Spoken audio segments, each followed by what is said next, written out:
কসুর মোতা দিয়ে খিচুড়ি রান্না করে দেখাবো। হ্যালো এভরিওয়ান, আসসালামু আলাইকুম, সবাইকে শুভ সকাল। তো সকালবেলায় আমি কসুর মোতা দিয়ে খিচুড়ি রান্না করে দেখাবো। তো এখানে কসুর মোতা নিছি কয়েকটা, সুন্দরভাবে এখন আমি এটাকে ছিলে নেব বটি দিয়ে। তো অনেক দিন পর গ্রামে এসে রান্না গ্যাস খড়ির চুলোতে আমি রান্না করতেছি। তো খড়ির চুলোতে অত ভালোভাবে রান্না বান্না করতে পারি না, তারপরেও চেষ্টা করব আজকে আপনাদেরকে নতুন একটা রেসিপি নিয়ে। তো অনেকেই হয়তোবা এটা খাইছেন, আবার অনেকেই হয়তোবা নতুনভাবে দেখবেন। তো যাই হোক, এটা অনেক মজা লাগে কসুর মোতা দিয়ে খিচুড়ি রান্না করলে। এটা এখন আমি কসুর মোতাটা ঝুরি করে কেটে নিচ্ছি, এখানে দেখতেই পারছেন আপনারা। তো এটা কিন্তু যত ঝুরি করবেন ততটাই দেখতে সুন্দর হয়, খেতেও কিন্তু স্বাদ হয় এটা। তো কসুর মোতা অনেক সময় অনেকভাবে আপনারা খাইয়েছেন, আমরাও অনেক সময় অনেকভাবে খাই। কারণ কসুর মোতা ভর্তা খাই আমরা, এই যে খিচুড়ি খাই। তো এটা কিন্তু শীতকালে কিংবা কচু যখন নামে সেই সময় কিন্তু কচুর মোথা দিয়ে খিচুড়ি রান্না করলে খুবই মজা লাগে। তবে আজকের আমার এটা কিন্তু একদম ফ্রেশ বলবো, যে আমি বলবো এখন কচুর সিজন নাই, তারপরে কচু কিছু কিছু দাম কম হয়েছিল দেখে তোলেনি মানুষজন। তো আজকে আমার চাচাতো ভাই ওর ক্ষেত থেকে এগুলো তুলছে। তো তুললে আমি একদম ওখান থেকে টাটকা নিয়ে আসলাম, নিয়ে এসে আমি এটাকেও এইভাবে আজকে খিচুড়ি রান্না করে দেখাবো। তো এটা কিন্তু খুবই ভালো লাগবে সেজন ছাড়া। এই সেজনে কিন্তু এখন দেখা যাচ্ছে কচুর বেসন কিন্তু বিক্রি হচ্ছে। কচুর বেসন খেতে যতটা স্বাদ হবে, এটা খেতে কিন্তু 100% তার চেয়ে বেশি স্বাদ লাগবে। কারণ এটা একদম ক্ষেত থেকে তুলে নিয়ে আসা, কোনো শুকনো না না, তো একদম ফ্রেশ। এই যে কুচি করে কেটে নিলাম আমি, এখন এটাকে ধুয়ে ভালোভাবে নিয়ে আমি দেবো। এটার সাথে চাল দিচ্ছি আমি 250 গ্রাম, বলতে গেলে আমি 1 পোয়া চাল দেবো। চালের চেয়ে মোথার এটাই বেশি নিচ্ছি। দিয়ে দিলাম পেঁয়াজ কুচি, কাঁচামরিচ কুচি। যে মোতাটা কুচি করছিলাম এটা ভালোভাবে ধুয়ে নিছি, নিয়ে আমি এটা এখন অ্যাড করে দিচ্ছি এখানে। আর এখানে আমি হালকা মশলা দেব। এখানে কচুর মোথায় কিন্তু তেমন একটা মশলা লাগে না, দেখলেই আপনারা বুঝতে পারবেন। এখানে আমি দিয়ে দিচ্ছি স্বাদ মতো লবণ, সাথে যে উপকরণগুলো থাকবে সেটাও আমি দেখাবো। দিয়ে দিচ্ছি একটু মরিচ পাউডার, যেহেতু কাঁচামরিচ দিচ্ছি একটু মরিচ পাউডার দেবো, কালারটাকে একটু সুন্দর থাকবে সেজন্য করে। কাঁচামরিচের কালারটা একটু বেশি হলুদ হয়ে যায়, তারপরে এখানে দিয়ে দিচ্ছি আমি হলুদ পাউডার। হলুদ পাউডার এগুলো পরিমাণ মতো দেবেন। এখানে কিন্তু গরম মশলা যাবে না, আমি গরম মশলা দেবো না, গরম মশলা বদলে অন্য কিছু দেবো। দিয়ে দিচ্ছি পরিমাণ মতো সয়াবিন তেল। তো তেল দেওয়ার পরে আমি এটাকে এখন সুন্দরভাবে হাতের সাহায্যে মেখে নেব এটাকে। তো দেখতেই পাচ্ছেন এটা হাতের সাহায্যে মাখালে খুবই স্বাদ হয়। তো আমি ছোটোবেলা থেকে দেখে আসছি আমার আম্মারা খুবই ভালো, আমার আপুরা এইভাবে হাতে একদম ভালোভাবে মাখায় এভাবে। তো মেখে এটাকে করব। এখানে অনেকে আছেন হয়তো বা গরম মশলা দেবেন, কিন্তু গরম মশলা ঘ্রাণ এখানে ভালো লাগবে না।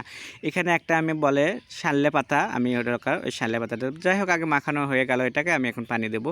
পানিটা কিন্তু পরিমাণ মতো দেবেন। এটা নরম, আবার এই খিচুড়িটা নরমটাও ভালো লাগে, ঝরঝরাটাও ভালো লাগে। তবে আমি একেবারে ঝরঝরাও হবে না, নরমও হবে না, মিডিয়াম সাইজ, ওইভাবে আমি রান্না করব। তবে আজকের আমার রান্নাটা দেখে আপনাদেরও ভালো লাগবে। তো যাই হোক, আমি অল্প করে পানি দিয়ে আমি এটাকে এখন করলাম। চলে যাচ্ছি চুলোতে, চুলে যাওয়ার পরে আমি চুলোয় বসে দিলাম, দিয়ে আমি এখন গ্যাস খড়ি চুলোতে, যেহেতু আমি এখন খড়িটাকে ধরে নিতে হবে। তো নিচ্ছি আমি এভাবে। আর এটার জন্য করে আমি ওই যে বললাম যে গরম মশলা কিন্তু দিতে হয় না, গরম মশলা না দিলেও হয়। তো অনেকেই গরম মশলা দেয়। তারপর আমি একটা দারচিনি আর এক টুকরো সাদা এলাচ দিচ্ছি। আর সাথে হলো এই হচ্ছে সবুজ, দেখতে পাচ্ছেন শাল্লে পাতা বলে। এটা কিন্তু সাদা পোলাও, তারপরে আমাদের খিচুড়ি রান্না করলে কিন্তু দিলে একদম এলাকা ছড়িয়ে যায়, গন্ধয়ে খুবই সুন্দর ঘ্রাণ আসে এটা থেকে। তো কি বলবো, এটা আমাদের গ্রামের দেখা গেছে যে ওই 90% বাড়িতেই কিন্তু পাওয়া যাবে এটা, হয়তো বা 10% বাড়িতে এটা পাবে না। তো যাই হোক, রান্নাটা দেখতেই পারছে, আমার রান্না কিন্তু মোটামুটি বলক উঠে গেছে। আমি একটু মাঝে মাঝে নাড়া দিচ্ছি ওটাকে। তার ঘ্রাণটা কিন্তু একদম মাশাআল্লাহ অনেক সুন্দর ঘ্রাণ বের হয়েছে। তো আপনারা যদি রান্না করে থাকেন তাহলে বলবেন। আর এই সময় আবার দিয়ে দিচ্ছি আমি এখানে পেঁয়াজের কলি আর ধনের পাতা। তো পেঁয়াজের কলি ধনের পাতাটা আপনারা চাইলে নামানোর আগে দিতে পারেন, তো আমি একটু নামানোর বেশ আগে দিয়ে দিচ্ছি। তো দেওয়ার পরে দেখতেই পারছো রান্নাটা কতটা সুন্দর হয়েছে কালার। তো রান্নাবান্না আমার হয়ে গেল, বেশ একটু সময় নিয়ে, ঝরঝরাটাও হয়েছে খুব সুন্দরভাবে। এখন আমি এটাকে সুন্দর করে ঢেলে নেব একটা সুন্দর বাটিতে করে।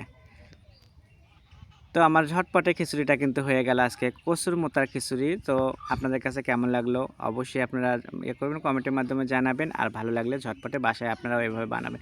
তো খিচুড়ির কালারটাও কিন্তু একদম সুন্দর আসছে, একদম কালারফুল, কতটা সুন্দর। যাই হোক, আমি হলো এখন কলার পাতাতে করে খাবার দেবো। তো কলার পাতাটাকে আমি এখন কেটে দেখাবো আপনাদেরকে। তো আসলাম, আমাদের গাছ আছে এখানে। তো আমাদের গাছেরই কলার পাতা আমি সুন্দরভাবে এখন একটু কেটে নিতে চাই, দেখতেই পাচ্ছেন। এটাকে এখন ভালোভাবে ধুয়ে নিতে হবে। ধোয়ার পরে আমি এটাকে সুন্দরভাবে আমাদের বাচ্চা কাচ্চা আছে, বাচ্চাদেরকে আজকে সুন্দরভাবে পরিবেশন করে খাওয়াবো। তো এটাও কিন্তু একদম ছোটোবেলা থেকে দেখে আসছি, আমাদের যে গ্রামে যে মানুষজন মারা গেলে যে জিয়ারত হয়, তো জিয়ারতের সময় আগে কিন্তু আমাদেরকে কলার পাতা প্লেটে করে খাওয়াছে। তো অনেক আগে আমরা এগুলো খাওয়া দাওয়া করেছি, যেহেতু এখন আমরা ঢাকা শহরে একটু থাকি, তো এগুলো হয়তো বা আমরা ওইভাবে পাই না। যখন গ্রামে আসি, গ্রামে এসে এই অনুভবটা আমরা খুব ভালোভাবে একটু নিই। তো আজকের হলো আমার কাছে একদম বলবো আপনাদের কাছে অনেক আনন্দ নিয়ে যে আমি এই রান্নাটা করলাম আর বাচ্চাদেরকে এখন খাবার দিচ্ছি, তো আমার কাছে তো অনেক আনন্দ নিচ্ছে। তো আশা করি আপনাদেরও খুবই ভালো লাগবে। তো আপনাদের যদি ভালো লেগে থাকে তো ভিডিওতে তো লাইক কমেন্ট শেয়ার করবেন, আর বাসায় আপনারা ট্রাই করবেন এভাবে খাওয়ার জন্য করে, বাচ্চাদেরকে নিয়ে আনন্দ পাবেন। তো এই হলো কলার পাতাটা আমি এখন সুন্দর করে কেটে দেখেন প্লেটের মতো করে নিলাম। নেওয়ার পরে আমি এখন এখানে বাচ্চাদেরকে বসে দেবো আর খিচুড়িটা খুব সুন্দরভাবে পরিবেশন করব বাচ্চাদেরকে। তো সবাই বাচ্চারা আসতেছে আমার এখানে খাওয়ার জন্য করে অনেক আনন্দ নিয়ে, সবাই তো হইচই লেগে গেছে বাচ্চাদের দেখো খাওয়ার জন্য করে। তো এখন আমি কলার পাতা দিয়ে দিলাম, বাচ্চাদেরকে দিয়ে বসে দিচ্ছি আমি এখানে। তো বাচ্চারা বসে গেল, তো গরম গরম খিচুড়ি আমি এখন সার্ভ করে দিচ্ছি আমি এখানে। তো দেখতেই পারছেন ধোঁয়া ওটা একদম গরম গরম খিচুড়ি। তো আপনারা বাসায় কিন্তু এভাবে খাবেন, তাহলে দেখবেন যে অনেক মজা হবে। তো বাচ্চাদের খাওয়াটা আর আমার রান্নাটা কেমন লাগলো আপনাদের কাছে অবশ্যই কমেন্টের মাধ্যমে জানাবেন। সবাই ভালো থাকবেন, আল্লাহ হাফেজ।